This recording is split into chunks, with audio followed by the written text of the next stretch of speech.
પરશુરામભાઈ આપણે 70, 80, 90 વર્ષનું આયુષ્ય આપીને આપણી સાથે આત્માની અંદર ચિત્ત રૂપે સ્થાપિત થઈને આપણે બધો સંચાર કર્યો. એ દેવીના ગુણનો અપરંપાર આપણી ઉપર કૃપા છે. એ દેવીનું જેટલા ગુણાનુવાદ આપણે ગાઈ શકીએ ને એટલા ગુણાનુવાદ ગાવા જોઈએ. આમ ભગવાન વિષ્ણુના વચન સાંભળી અને નારદજી છે એ પાછા મૂળ સ્વરૂપની અંદર આવી ગયા છે.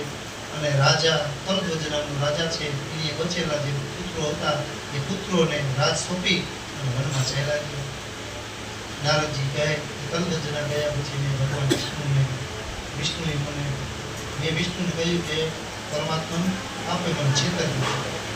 ત્યારે વિષ્ણુ પરમાત્માએ મને કહ્યું કે નારદજી તમે કહેતા હતા કે હું માયાના બંધનમાંથી મુક્ત છું, માટે આ બધું મહામાયાનો ખેલ છે.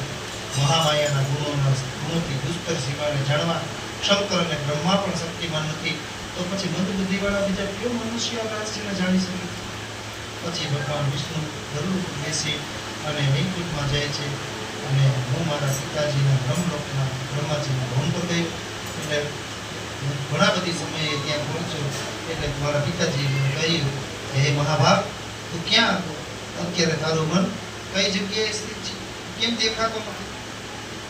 ત્યારે નારદજી કહ્યું કે મેં મારા પિતાશ્રીને માયાના મોહ માયાના બંધનની બધી જ વાતો કરી અને મારા પિતાશ્રીને મેં બધી વાત જણાવી કે આ બધી તો પિતાશ્રી માયાના બધા ખેલ છે.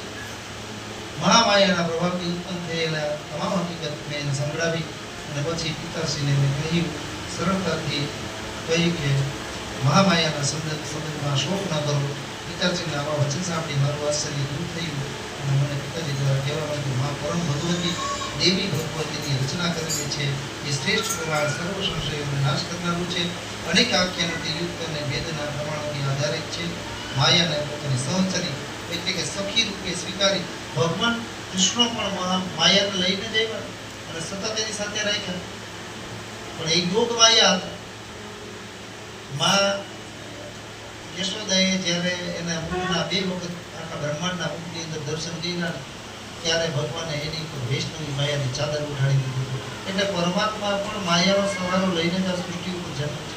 અને આપણે બધા આ પૃથ્વી લોકના એટલે કે પૃથ્વી લોકના બધા માણસો છે ને એ બધા મા ભગવતીના ગુણગાન ગાય અને માતાજીને આપણે કહેવાનું છે કે હે મા, આ અમારો સંસાર રૂપી આ સમુદ્ર, આ સાગર સંસાર રૂપી આ સમુદ્ર છે ને એ સમુદ્રની અંદર ચારે બાજુ કાંટા, કાંકરા, કાચ બધા પટકાના રૂપમાં ભરેલા છે.